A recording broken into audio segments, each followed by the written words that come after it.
Hi gang, I just wanted to send you out a copy of one of my aunt's recipes.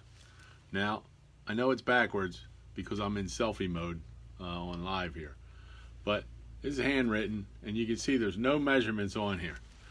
Italians don't measure. They put a little of this, they put a little of that.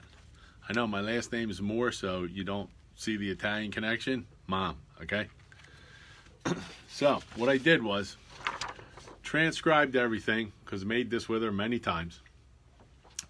And you like my video, I'm going to send you a copy of this recipe. If you subscribe to my YouTube channel, because I'm going to have this on YouTube as well, I'll send you the marinara recipe that's in this recipe because you need a little bit of that to cook these with. These stuffed peppers are actually made with eggplant, not meat.